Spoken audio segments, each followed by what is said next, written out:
There is a fruit that grew wild in these mountains long before there was a grocery store to walk into. It is the biggest fruit that has ever grown on its own soil in this whole country. It tastes like a banana, and a mango had a child and raised it on custard. And I would bet you the shirt off my back that you have never once tasted it, and that you could not buy it today if you drove to every store in your county and back. That fruit is the pawpaw. And by the time we are done here, you are going to know why your great-grandmother knew it by heart, why you have never heard of it, and how to put a tree of your own in the ground this fall so your grandchildren never forget it the way we did. My name is Amos. I grew up back in a holler in the mountains, and some of my earliest memories are of the pawpaw patch down along the creek behind my grandmother's place. So sit with me a while. This is a story the store has every reason to keep from you, and every one of us has a reason to remember. Let me start with what the thing actually is, because most folks have never laid eyes on one. The pawpaw is a fruit about the size of a potato, sometimes bigger, growing in little clusters on a small tree. On the outside, it is green, turning to a soft yellow-green when it is ripe, with a smooth skin and sometimes a little speckling of brown. You would not look twice at it in the woods. But you cut one open, and inside is a soft custard, the color of butter and cream, sweeter than most anything you have grown yourself, with a handful of big brown seeds down the middle like a row of dark beans. People who taste it for the first time never quite know how to describe it. Some say banana, some say mango, some say pineapple, or melon, or vanilla custard. The truth is, it tastes like all of those, and none of them, because it is not any of them. It is its own thing, a tropical thing, growing right here in the cold hills of America where no tropical fruit has any business growing. The old folks had 100 names for it. The Appalachian banana, the poor man's banana, the custard apple, the hillbilly mango, the prairie banana out on the flatlands. Every corner of this country that had them had a pet name for them, because every corner of this country once had them. Now here is the first thing that ought to stop you. This is not some rare little berry that grew in one secret holler. The pawpaw is native to 26 states. It grew wild from the Gulf Coast clear up into Canada, all through the east and the middle of the country, anywhere there was a shady creek bottom and good dirt. It was everywhere. And it was not just growing wild and ignored. People lived on it. The native people of this land tended pawpaw patches long before any settler arrived. They ate the fruit fresh and dried it for the winter, and they used the tough inner bark to make cordage and rope and nets. They carried the seeds and spread the trees, and a good part of the wild pawpaw you find today is growing where it is because human hands put it there hundreds of years ago. When the settlers came, the pawpaw kept many a family alive. In the fall of 1806, when the men of the Lewis and Clark expedition were near the end of their long way home and their food had run clean out, they lived for the better part of a week on nothing but pawpaws. They gathered along the river, and they wrote in their journals that they were content on it. George Washington is said to have kept chilled pawpaw as a favorite dessert. Thomas Jefferson planted them at Monticello and sent the seeds across the ocean to France. This was not a forgotten fruit then. This was an American fruit as common as the apple, on the table of the poor family and the president alike. And every old homestead had one, or a whole patch of them. Down by the spring, along the fence line, at the edge of the woods, where the ground stayed a little damp. You did not have to plant it. Most times, it was just there, the way the land provided. And come the first cool nights of September, the whole family would go out pawpaw hunting, shaking the little trees and gathering what fell, filling baskets and aprons and hats, and carrying home more than they could eat before it spoiled. I remember it plain. My grandmother's patch was down the holler where the creek made a bend in the shade of the big trees, and the pawpaws grew in the understory underneath. You could smell them before you could see them, a sweet, heavy smell on the cool air. She always said you wait for the first good frost, that the frost is what finishes them, and then you go. And we would come back up the hill with our shirts held out full of them, and she would make pawpaw pudding and pawpaw bread and set the rest in the cool of the spring house to eat over the next few days, because they would not keep any longer than that. And that right there is the whole secret of why you have never heard of it. I want you to sit with this, because this is the part that gets under my skin, and it is the part that will make you never look at the produce aisle the same way again. The pawpaw did not disappear because it stopped growing. It grows today exactly as well as it grew 1,000 years ago, in the same woods, on the same creeks. It did not disappear because it stopped tasting good. Ask anyone who has had one, and it did not disappear because it got hard to grow, because as you will see in a minute, it is about the easiest tree a body could ever put in the ground. The pawpaw disappeared for one reason and one reason only. It cannot be sold. Think on what a fruit has to do to end up in a grocery store. It has to be picked hard and green so it does not bruise. It has to survive being packed in a box and loaded on a truck and hauled 1,000 miles and sat in a warehouse and stacked in a bin and squeezed by 100 hands, and then it has to sit on your counter for a week and still look pretty. That is what the whole modern food business is built on. Not taste, travel. A fruit earns its place in that store by how well it ships and how long it keeps and how it looks under the lights. And the pawpaw fails every single one of those tests. It ripens soft, so soft you can push your thumb into it, which means it bruises if you look at it wrong. Once it is ripe, it lasts you 2, maybe 3 days on the counter before it turns. It cannot be picked green and shipped hard like a banana, because it does not ripen right that way. There is no way on this earth to get a fresh pawpaw from a tree in Ohio to a store shelf in the city and have it still be good. It simply cannot be done. So the men who built the food business looked at the pawpaw, this sweet, rich, free fruit that grew on its own all over the country, and they had no use for it. There was no money in a fruit you cannot ship and cannot store and cannot stack in a bin. And so they did not sell it. They did not breed it. They did not advertise it. They planted orchards of apples and peaches and things that traveled well. And the pawpaw that could not earn them a nickel, they simply let fall out of the story. And here's the cruel turn of it. Once the store did not carry it, the town family stopped seeing it.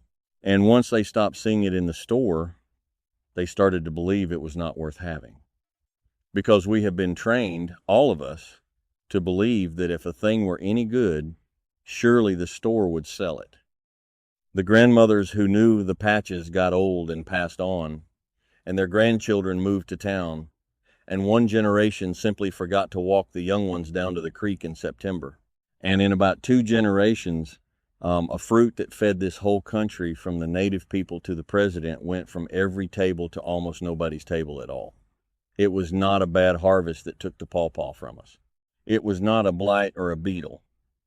It was the store. The same store that sells you a watery, tasteless, shipped-in tomato in January let a fruit finer than anything on its shelves rot in the woods because it could not put a price tag on it. The pawpaw is not a fruit that failed. It is a fruit that was too good and too honest and too free to fit in a system built on shipping and shelf life.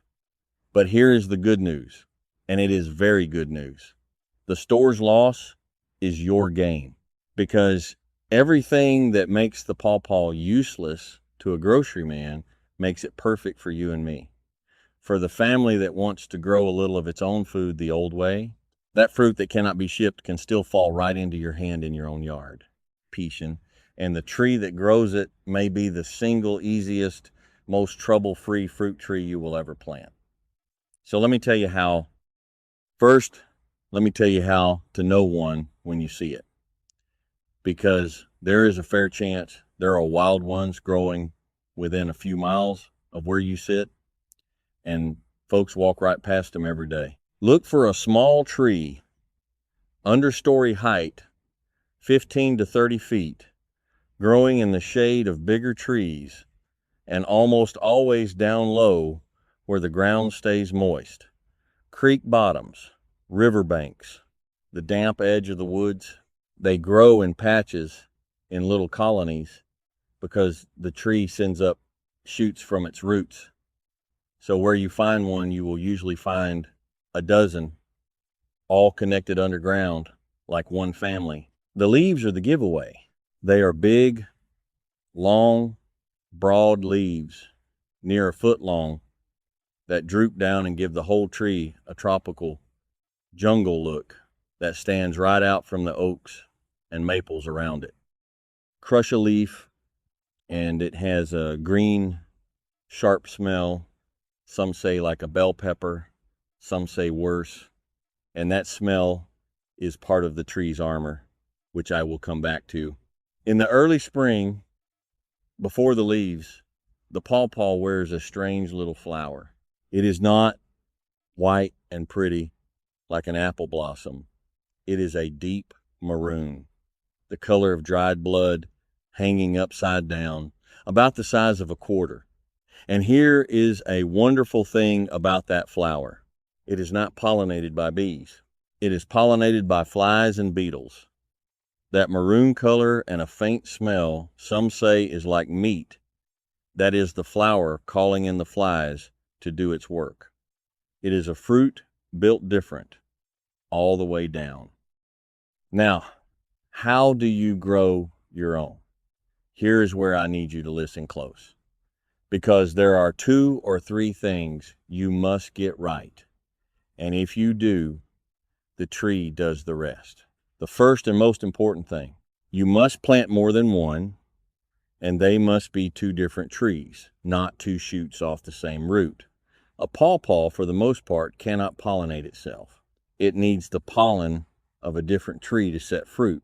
So if you plant just one, or if you dig up a clump of wild shoots that are all really one tree underground, you may get flowers year after year and never a single pawpaw. Plant 2, or better yet 3, from different parents, close enough that the flies can carry pollen between them, and you will have fruit. Old timers who wanted to be sure would even go out with a little brush and move the pollen from one tree's flowers to another by hand. And if your trees are shy to fruit, that little trick will fill them. The second thing, the pawpaw grows a long, deep taproot straight down, and it does not like that root disturbed. So you want to plant a young tree, a small one, a seedling or a potted one, and get it in the ground while it is little rather than trying to move a big one. Plant it and leave it be. The third thing, a young pawpaw wants shade for its first year or 2. In the wild, it starts life on the shady forest floor, and a little seedling out in the blazing full sun can burn and struggle. So shade it when it is small, a bit of shade cloth, or planting it where it gets afternoon shade, and then as it grows up, it will take more and more sun. And a pawpaw in good sun with a little age on it will give you the most fruit.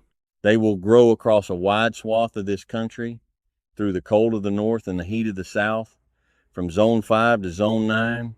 So nearly all of you can grow one. Now, the pawpaw asks you for patience, and I will not lie to you about that. From a seed, it may be 5, 6, even 8 years before you see your first fruit. From a grafted tree bought from a good nursery, you can cut that near in half. So if you have the money, buy a named grafted tree or 2 and get a head start. If you have more time than money, plant the seeds from a good wild fruit. Keep them from ever drying out. Give them a cold winter in the ground and grow your own patch. for the price of nothing but your patience.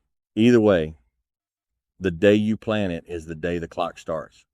So the best time to plant a pawpaw was 20 years ago, and the second best time is this fall. But here is what makes all that patience worth it, and here's why I call it the perfect homestead tree. Once a pawpaw is up and going, it is about the most carefree fruit tree there is. You want to know why? It is that armor I mentioned. The whole tree, the leaves, the bark, the twigs, is full of natural compounds that bugs and animals cannot stand. The deer will not touch it. Let me say that again, because any of you who have watched a deer strip your young apple tree to a stick overnight know what a gift that is. The deer walk right past the pawpaw. The rabbits leave it be. The insects that chew every other thing in your orchard to lace will not bother its leaves. There is only one creature that eats the pawpaw leaf, a single kind of pretty butterfly called the zebra swallowtail, and it never takes enough to matter. So think on what that means for a body trying to grow food the simple way. Here is a fruit tree that the deer will not eat, that you never have to spray, that has almost no pest and almost no disease, that is native to your very soil, so it belongs here and thrives on the rain that falls, that grows in the shady, damp corners where you cannot grow much else, and that hands you baskets of the richest fruit in America for your trouble. You plant it, you keep it watered the first couple years, and then you mostly just wait for September. There is not another fruit tree I can name that asks so little and gives so much. Now let us say you have found a wild patch, or your own trees have finally come in. How do you know when a pawpaw is ripe? Because this is where most first-timers go wrong and swear off the fruit for no reason. A pawpaw is ripe when it is soft. Not firm like a pear you buy at the store.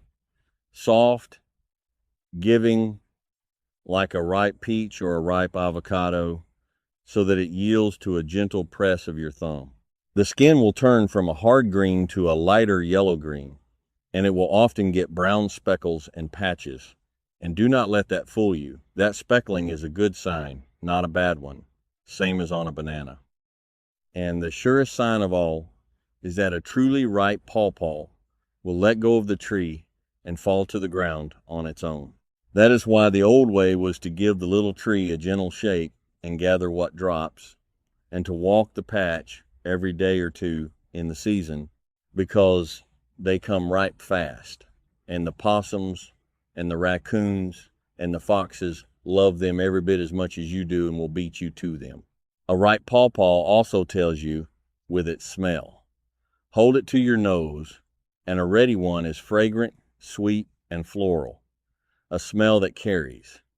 If it is hard and green with no smell, leave it. If it is mushy and dark and smells fermented, it has gone past. You want that soft, sweet, heavy in the hand, fragrant fruit, and you want to eat it within a day or two of picking it up, because remember, it will not keep. How do you eat it? The simplest way is the best. You tear or cut it open, and you take a spoon, and you scoop the custard right out of the skin like it was a little bowl, and you eat around the seeds. Now hear me on the seeds. You do not eat the seeds. They are big and brown and slick, and they are not good for you. So you spit them out, same as a cherry pit, and while you are at it, do not eat the skin either. The custard inside is the prize, and it is a prize. Chilled on a hot afternoon, there are a few finer things a piece of ground can give you for free. And if you gather more than you can eat, which in a good year you will, you do what my grandmother did. You scoop out that pulp, you pick out the seeds, and you freeze it. Pawpaw pulp freezes beautiful, and it keeps its flavor. And all through the winter, you can pull it out and make pawpaw bread like banana bread, but richer. And pawpaw pudding and a pawpaw ice cream that will make a grown man close his eyes. One good fall of gathering can sweeten your whole winter. That is the old way. You take what the land gives in its season and you put it up, and it feeds you long after the leaves have fallen. So let me bring this on home. The pawpaw is not a fruit that nature forgot. It is a fruit that we forgot, and we forgot it for the worst reason there is, because a man could not make $1 shipping it. It fed the first people of this land, and it fed the settlers, and it fed the presidents, and it fed my grandmother's family and mine. And then in the space of a lifetime, we let it slip out of our hands, not because it failed us, but because it would not fit in a box on a truck. There's a whole tribe of fruit like that, the old homestead fruits, the ones too tender or too honest for the modern store, and one by one they are slipping away for want of somebody to remember them. But a tree is a simple thing to plant, and here is what I want you to do. This fall, when the weather turns and the ground is cool and ready, I want you to put 2 pawpaw trees in the ground, down in a damp, shady corner where nothing else wants to grow. Give them a little shade and a little water and a lot of patience. And in a few years, on the first cool mornings of September, I want you to walk your own children or your grandchildren down to that little patch and shake the trees and catch that soft, sweet fruit in your hands and watch their faces on the first bite of a thing the store will never, ever sell them. Because once a child has tasted a pawpaw off your own tree, that knowledge is back. It is in them. And they will plant one for their own children someday. That is how it comes back. 1 tree and 1 sweet fall morning at a time. Now, I want to hear from you. Down in the comments, tell me this. Have you ever tasted a pawpaw? Did your people grow them or gather them? And what did they call them? And what did your grandmother make with them?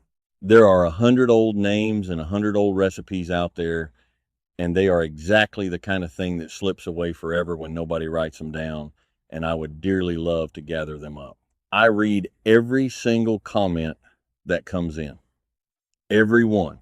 And next time, I am going to take you to another one of these forgotten trees, one that grew by every old cabin door and that most of you have walked right past 1,000 times without knowing the treasure it was.